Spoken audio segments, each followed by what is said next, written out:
And at that time, nagsugod ko panglantaw kay someday I will also be raising quail. Lagi. So nagtuon ko, nag-farm visit ko atong panahon na doon ay mga duha ka farm nga akong nabisitan. Fortunately, wala pud sila mohatag gid akong similya.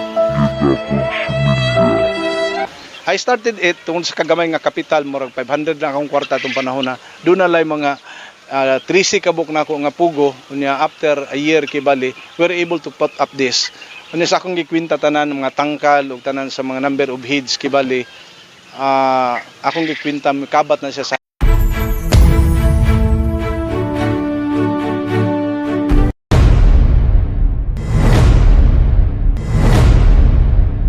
tawag nga fertile egg. So fertile egg.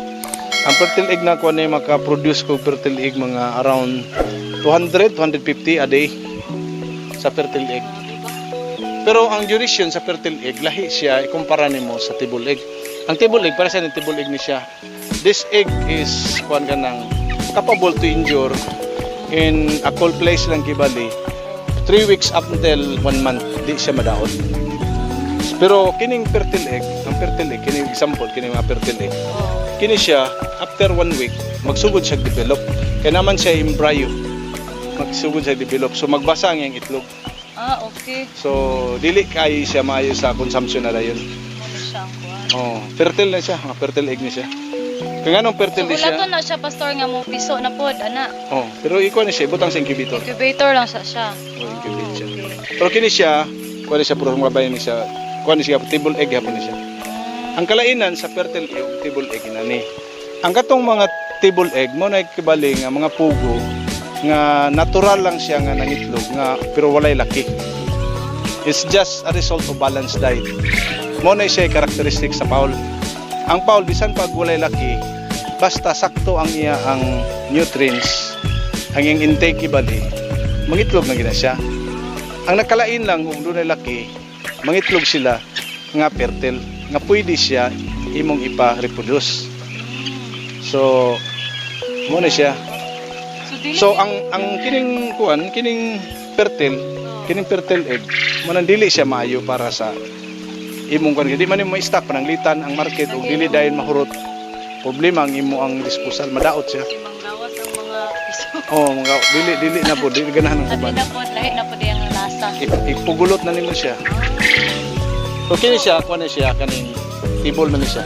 Daghan akong table. Table man siya. Tuyo ni siya, daghan ang table. So, dili na giday ka alkansi kaya pa nagsuon kung mupalit ka. Kay magkuan mo siya, anam-anam mo po din siya og kuan kung gusto ka mag incubator. I-breed. Nawalay kalainan nun Breed sa mo siya, then incubator. So, mas more madagan ang imuhang mga kuan, quail, kini. mga O na, incubate ako. Kaya wala man ta, di man ta para sa Manila nga dunay dagko nga mga research nga provider sa mga pugo, mga breeders nila ba, mga breeders. Dire atong gi-develop ang atong indigenous nga breeding system while nag-raise botany. So we did not get any bred from import Manila. Domesticated siya nga dire lang nga dagan. So mura magyapon nga result, mura magyapon nga itlog. Di man mabali nga ang pughak, wala ang gagawas. Nara magyapon sa sulod sa shell. Ang suway kalainan. Kung gikan sa Manila o dili gikan sa Manila. Na siya nga dagan.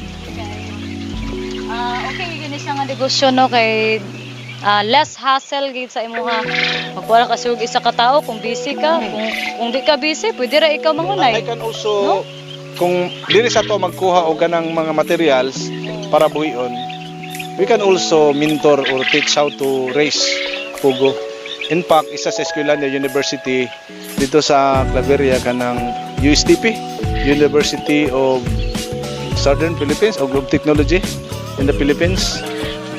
Ilang mga estudyante dito na kuha gay ko nga usa sa ilang mga resource person. Apil ko sa ilang gihimo nga libro dito pag quail race nila karon nag-ship sila gikan sa kuan chicken, nag-raise sila og kuan studio nila mahitungod sa quail. So mo ang dagan. Okay, gini siya nga negosyo. Kuan lang pod kay dadunggan ako din sa uban nang ingon sila nga this started last 90s kuno ang production sa quail kini nga industry diri sa Pilipinas. Kanya they said that they came from Bulacan but early 80s I was able to arrive here in Cagayan de Oro. And at that time, nagkaon na mi og itlog sa kwel. Unya, abi asa gikan sa isa sa mga missionary kibali. Somewhere in the bukid ng Destalakag. Doon ay nag-raise na sila. Earliest 80s. Dili siguro parehas kakusog ang propagation dito sa Manila. But if they declare nga gikan sa Manila, mga 90 sila.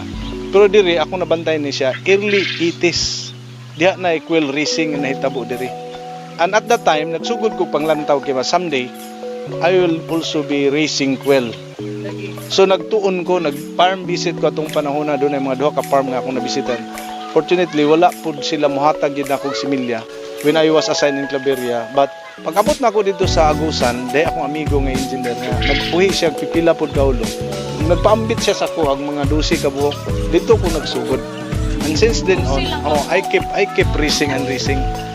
Wow, So- see, nag-start siya sa 12 ka quail. Now, unsa na gabi at Dito na, gigamit na ako siya nga experimental, dito ko nagtuon, giyon sa nako pag-race, breeding, pag yun sa pag-race, katong gagmay pa, yun sa pag-atiman. So, pag-studio, sa nga klase sa sakit, o kung sakit, kung saan pag-address. Kunyang problema nato karon gituon ako kay kung maghimo tani diri sa urban, dili gini pwede kung magtalikod ang mga balay.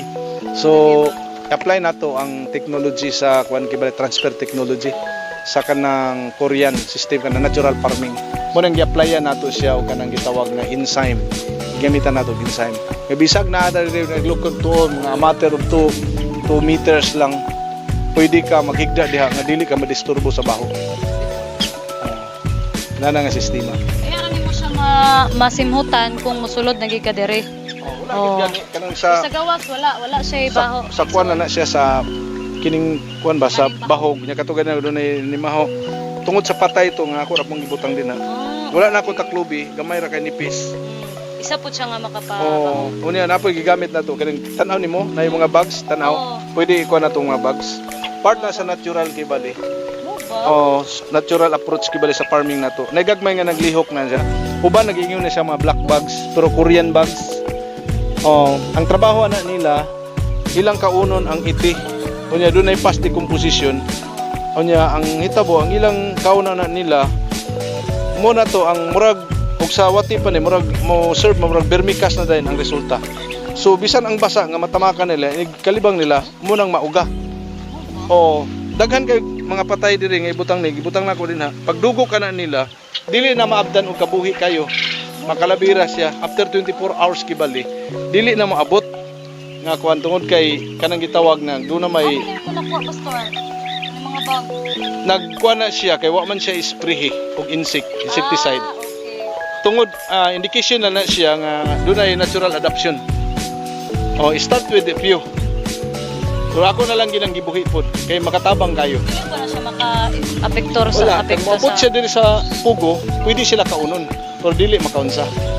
Bugs. Kanang la black bugs.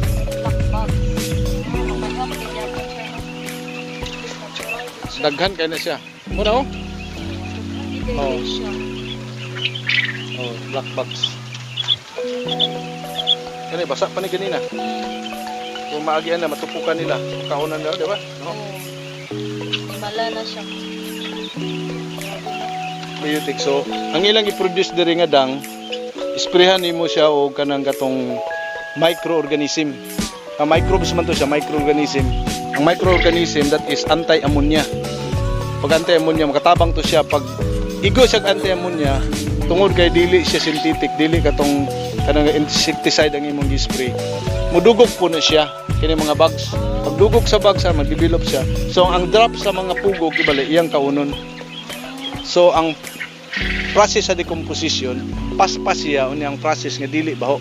Kaya ang ammonia, ang aim sa ammonia, that is bad bacteria, ang ammonia is aim to decompose sa material. Pero in the process of decomposition, manimaho siya. So, nga atong gihimo, atong gipadaghan ang good bacteria.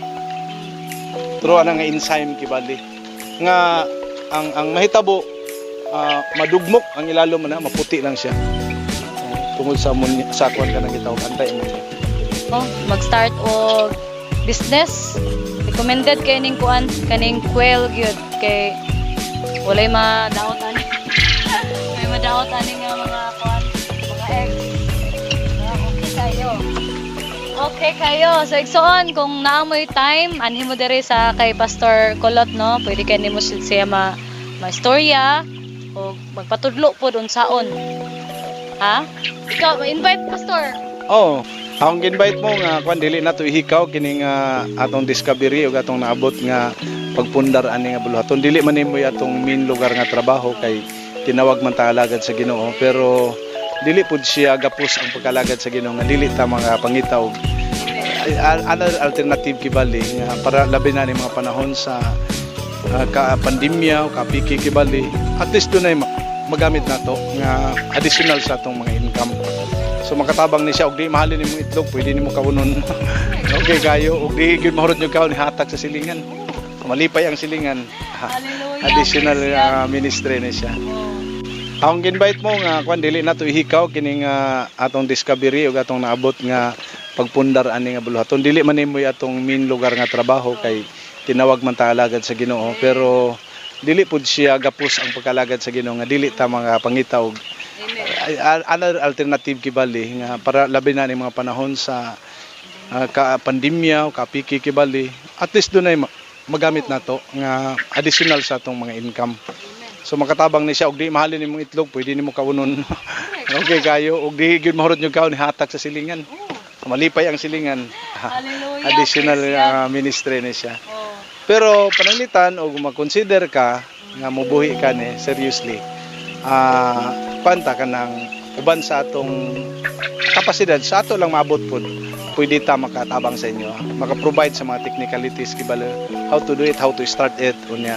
We can even provide sa kanang gitawag materials nga i-start. So you can visit my farm at Tamparong Compound, Sunto, Cagayan de Oro City. It's easy to locate. Ang pwede mo adto mo sa barangay, nya mingon mo nga asa dapit ang kuan ni Pastor Kulot dire. Asa dapit yang church, yang location. Pero atbang mi Santa Barbara. Ilado ta diri sa kuan sa Kauswagan tungod kay nag-promote pud ta sa kanang gitawag urban livelihood. This kind of livelihood nga itong nakita nga makatabang. Nakatabang sa ako nagtupog ko nga may lang pong pagdala. Bisan sa imo pwede ni makatabang. Usa klase nga negosyo nga dili na kinahanglan og dako kay ngayong puhunan. Palit kag baboy, magbuhi kag baboy karon igo ka sa swine fever.